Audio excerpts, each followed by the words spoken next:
বিসমিল্লাহ, আলহামদুলিল্লাহ, আসসালাতু ওয়াসসালামু আলা সাইয়্যিদিল মুরসালিন ওয়া আলা আলিহি ওয়া আসহাবিহি আজমাইন। অনুষ্ঠানের সম্মানিত সভাপতি, বাংলাদেশ জাতীয়তাবাদী দলের মাননীয় ভারপ্রাপ্ত মহাসচিব বন্ধু রিজভী সাহেব, মঞ্চে উপবিষ্টদের তিনি একজন একজন করে পরিচয় করিয়ে দিয়েছেন। অতএব আমি আর নাম উল্লেখ করলাম না। সকল নেতৃবৃন্দ, সম্মানিত নেতৃবৃন্দ, উপস্থিত সুধীবৃন্দ, সাংবাদিক বন্ধুগণ, আসসালামু আলাইকুম ওয়া রাহমাতুল্লাহ। পবিত্র ঈদে মিলাদুন নবীর শুভেচ্ছা। আজকের এই মহান দিনে আমাদের এই বিশ্ব ব্রহ্মাণ্ডের সর্বশ্রেষ্ঠ মহামানব হযরত মুহাম্মদ মুস্তাফা সাল্লাল্লাহু আলাইহি ইসলামের জন্ম হয়েছিল এবং তিনিও তার ওফাত দিবসে কি তাকে রব্বুল আলামিন সৃষ্টি করেছিলেন। আয়াত হচ্ছে, ওমা আরসালনাকা ইল্লা রাহমাতাল লিল আলামিন, আমি তোমাকে বিশ্ব ব্রহ্মাণ্ডের রহমত রূপে পয়দা করেছি, প্রেরণ করেছি। এবং রাসূলুল্লাহ সাল্লাল্লাহু আলাইহি ওয়াসাল্লামের জীবন আদর্শ এবং মেসেঞ্জার হিসাবে তার কর্ম আলোচনা করার মতো যোগ্যতা আমার নেই। এই উপলক্ষে সারা বাংলাদেশে, সারা পৃথিবীর সকল মুসলিম দেশে আজকের এই দিবসটি অত্যন্ত ভাব গম্ভীর্যতার সাথে পালন করা হয়। এই দিবসের শিক্ষা রাসূলুল্লাহ সাল্লাল্লাহু আলাইহি ওয়াসাল্লামের জীবন আদর্শ অনুসরণ করে রাষ্ট্র পরিচালনা করাই হচ্ছে আমাদের মহান ব্রত। তার শিক্ষা শান্তি, ক্ষমা, ধৈর্য, সাম্য, সহনশীলতা, ন্যায় বিচার প্রতিষ্ঠা করা, ধর্ম বর্ণ নির্বিশেষে। আমরা সেই আদর্শের অনুসারী। আমার বন্ধু রিজভী সাহেব কিছুক্ষণ আমার বায়োডাটা বললেন, আর কিছুক্ষণ পার্লামেন্টের মতো আমাকে জবাবদিহিতার মতো করে প্রশ্ন করলেন আইন শৃঙ্খলা পরিস্থিতি সম্পর্কিত। সেই বিষয়ে আমি তো শেষে একটু বলবই।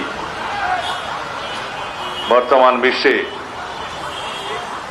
যদি আমরা ইসলামের শান্তির মহাবাণী অনুসরণ করি, তাহলে বিশ্বে কোনো যুদ্ধ বিগ্রহ থাকে না, ন্যায় বিচার প্রতিষ্ঠা হয়, অর্থনৈতিক সাম্য প্রতিষ্ঠা হয় এবং সমাজে কোনো শৃঙ্খলা বিঘ্ন ঘটে না। কিন্তু আমরা সেই বাণী থেকে, সেই আদর্শ থেকে বিচ্যুত হয়ে গিয়েছি। সেই জন্য আমাদেরকে আমাদের দেশে এবং সারা বিশ্বের সকল মানুষের প্রতি আমাদের আহ্বান থাকবে যে আমরা যেন ন্যায়ের পথে, শান্তির পথে, সাম্যের পথে, শৃঙ্খলার পথে রাসূলুল্লাহ সাল্লাল্লাহু আলাইহি ওয়াসাল্লামের আদর্শকে অনুসরণ করি। আমাদের আজকের এই দিনে আমাদের নতুন করে অনুধাবন করতে হবে, যদি আমরা শান্তির পথে থাকি, রাসূলুল্লাহ সাল্লাল্লাহু আলাইহি ওয়াসাল্লামের জীবন আদর্শকে অনুসরণ করি এবং মেয়ারে হক হিসাবে রাসূলুল্লাহ সাল্লাল্লাহু আলাইহি ওয়াসাল্লামের সাহাবীগণের জীবন আদর্শকে আমরা অনুসরণ করি, তাহলে দেশে কোনো অশান্তি থাকবে না, বিশৃঙ্খলা থাকবে না, অসাম্য থাকবে না। আজকের দিনে সারা পৃথিবীতে যুদ্ধময় পরিস্থিতিতে, অর্থনৈতিক বিশৃঙ্খলাতে একটা জিনিসই উপলব্ধিতে আসে, তা হলো স্বার্থের সংঘাত, অর্থনৈতিক সংঘাত এবং পরস্পর স্বার্থের জন্য যুদ্ধ বিগ্রহ। এইগুলোর কোনো কিছুই থাকবে না যদি আমরা শান্তির পথে, সাম্যের পথে থাকি এবং অর্থনৈতিক ন্যায় বিচার প্রতিষ্ঠা করি। আজকের এই দিনে এটাই হোক আমাদের শিক্ষা। রাসূলুল্লাহ সাল্লাল্লাহু আলাইহি ওয়াসাল্লামের প্রদত্ত, অনুশীলনকৃত যেই পথ, সেই পথ আমরা অনুসরণ করে আমাদের দেশে শান্তি প্রতিষ্ঠা করি, ন্যায় বিচার প্রতিষ্ঠা করি, সামাজিক শৃঙ্খলা ব্যক্তি জীবনে, পারিবারিক জীবনে, সামাজিক জীবনে এবং রাষ্ট্রীয় জীবন আমরা প্রতিষ্ঠা করি, এটাই হোক আমাদের শিক্ষা। আইন শৃঙ্খলা পরিস্থিতি নিয়ে কথা বলেছেন। আমরা যে শৃঙ্খলা বাহিনী উত্তরাধিকার সূত্রে পেয়েছি, যে বিশৃঙ্খল পরিস্থিতিতে 24-এর ছাত্রগণ অভ্যুত্থান পরবর্তীতে যে বাংলাদেশ আমরা পেয়েছি, যে আকাশ সম উচ্চতার প্রত্যাশা, জনপ্রত্যাশা আমরা পেয়েছি, আমাদের যেটা প্রত্যাশা আছে সবকিছু আমাদেরকে একই সাথে বিবেচনায় নিতে হবে। শৃঙ্খলা বাহিনীর আধুনিকায়ন, মনোবল বৃদ্ধি করা, তাদেরকে জনগণের সেবক হিসাবে কাজ করতে অনুপ্রাণিত করা, এই কাজগুলো একসাথে করতে হবে, যা আমরা করে যাচ্ছি। সরকারের 6 মাস অতিবাহিত হয়েছে। এই দায়িত্ব নেওয়ার পরে একটি ঘটনাও নাই, এমন কোনো অপরাধ নাই যেটা সংগঠিত হওয়ার পরই পুলিশ বাহিনী সেটা গ্রেফতার করতে পারে নাই বা বিচারের আওতায় আনা নাই। একটি ঘটনাও নাই। এটাই বাংলাদেশে বর্তমান সরকারের কৃতিত্ব। পুলিশ বাহিনী সহ সকল শৃঙ্খলা বাহিনীর আমি মাঝে মধ্যে প্রশংসা করি। এই জন্যই করি, তাদের ভঙ্গুর মনোবল এবং ভঙ্গুর অবস্থায় যেভাবে আমরা পেয়েছিলাম, এই 6 মাসের মধ্যে তাদেরকে একটা আমরা অবস্থান উন্নীত করতে পেরেছি। তাদের মনোবল ফিরে এসছে এবং তারা সম্পূর্ণ শক্তি দিয়ে অপরাধ দমনে তারা সচেষ্ট হয়েছে। রংপুরের একটি ঘটনার কথা মহাসচিব সাহেব বললেন।